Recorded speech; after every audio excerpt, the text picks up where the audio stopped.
Welcome to our virtual classroom. Join me for some fun learning.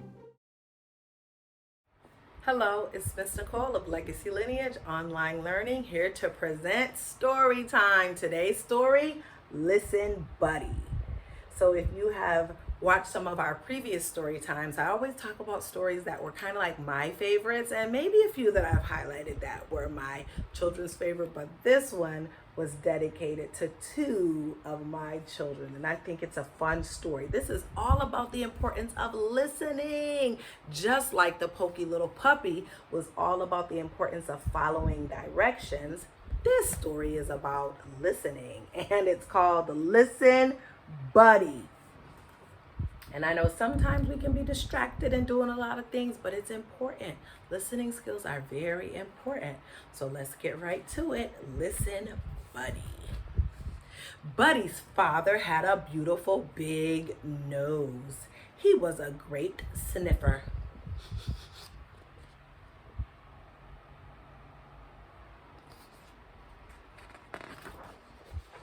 Buddy's mother had beautiful big teeth. She was a great chomper. Buddy had beautiful big ears. It didn't matter.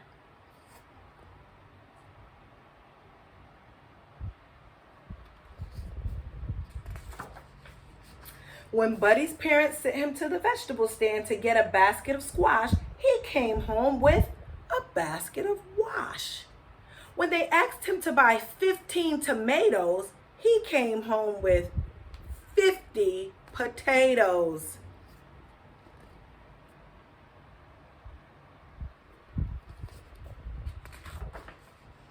Buddy's father said, "Listen, Buddy, will you please bring me a pen?" "Who?" asked Buddy. "You," said his father. "Will you please bring me a pen?" "A what?" asked Buddy. "A pen," said his father. "Will you please bring me a pen?" "Sure," said Buddy. Buddy's father said, "Listen, Buddy," because look at what Buddy bought. His father asked for a pen, and Buddy bought him a pen. Buddy's mother said, "Listen, Buddy, will you please get me a slice of bread?" "Who?" asked Buddy. "You," said his mother. "Will you please get me a slice of bread?" "Oh, what of what?" asked Buddy. "A slice of bread," said his mother. "Will you please bring me a slice of bread?" "Sure," said Buddy.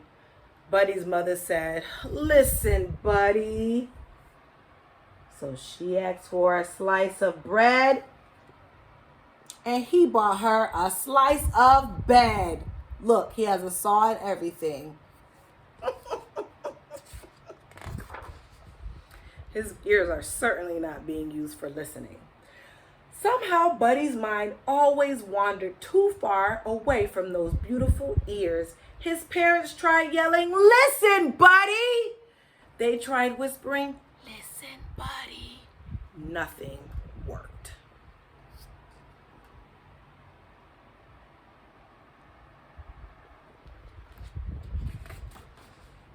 One day, Buddy got permission to go for a long hop. He had never been allowed to go beyond the vegetable stand. "Listen, Buddy," his parents warned him, "just remember, at the end of the road, there are two paths. To the path to the left will lead you around the pond and back home.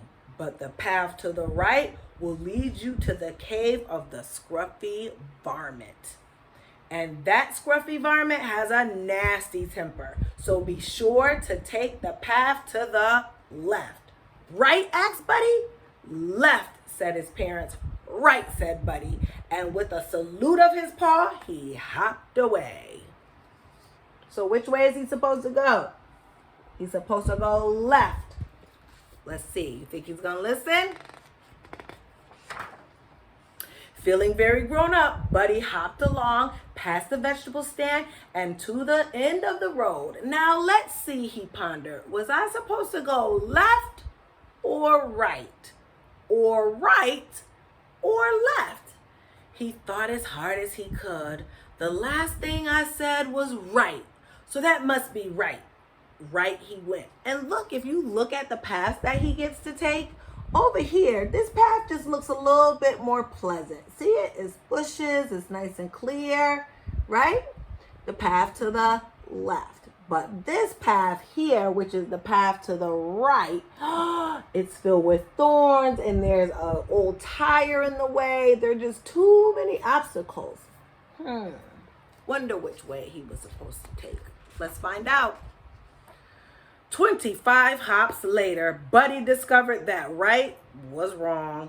There in front of the cave was the Scuffy Varmint doing Scuffy Varmint things that varmints do, like snarling and mushing his hair, rubbing dirt in his knees, and scratching a whole lot of itches. At his feet was a large soup pot. What are you going to do with that pot, asked Buddy. What does one usually do with the soup pot? Bake pie? Replied the Scuffy Varmint, not too kindly. I'm going to make soup. Some what? Asked Buddy. Soup, snarled the Scruffy Varmint. And look at this Scruffy Varmint. What kind of animal is the Scruffy Varmint? Buddy is a rabbit, and the Scruffy Varmint is a bear. Let's see what happens. Buddy had forgotten his parents' warning about the Scruffy Varmint. He asked eagerly, "May I help you?" The Scruffy Varmint was not fond of having company, but with help, he'd have his soup sooner. And so he said, "All right, Bunny Rabbit, come help me gather firewood." Who what? Asked Buddy. You, firewood. Buddy eagerly hopped ahead of the Scruffy Varmint. Very gently, he gathered a large prickly bundle, which he held out proudly. Roughly, the varmint grabbed the bundle. Ow! I said firewood, not briarwood. So briarwood has thorns on it, and that is what the Scruffy Varmint got all in his paws. He yelped, plucking the sharp thorns out of his paws. Later, when the pot was filled with water, the Scruffy Varmint lay against the rock, licking his paws and barking orders. Hustle, Bunny Rabbit, get the flour. Yes, sir, said Buddy. Let's see what he gets. He got the flowers. 5 pinches of salt. Yes, sir, said Buddy. 15 tomatoes. Yes, sir, said Buddy. So instead of giving him 5 inches of salt, 5 pinches of salt, he gave him 5 inches of salt.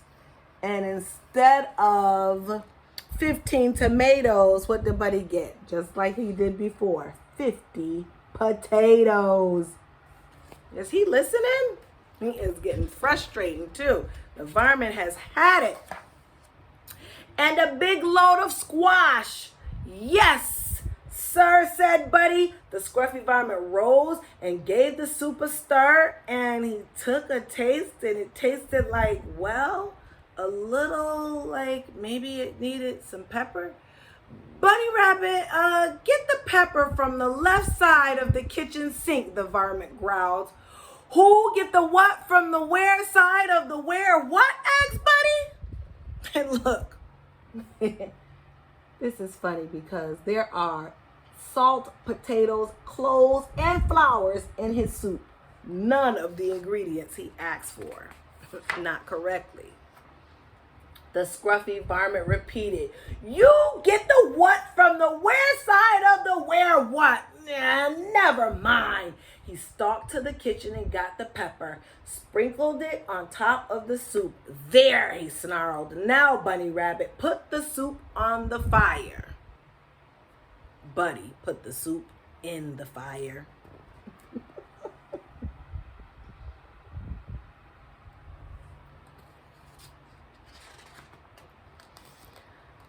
The fire went. So did the Scruffy Varmint. I'll teach you, he howled. I will have soup, Bunny Rabbit soup. And I know just the bunny to use, the Bunny Rabbit who never listens. Buddy listened.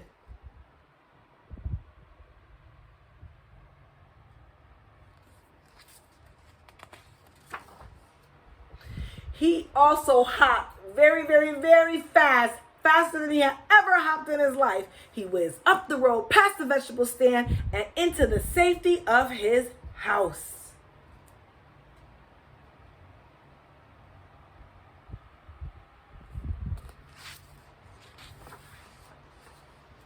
And a little later, when Buddy's parents asked him to bring a pen and a slice of bread, Buddy listened.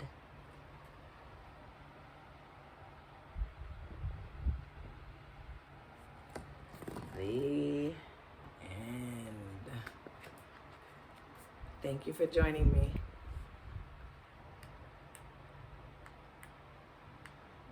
Thank you for joining me. See you next time. And remember, you are the you in unique.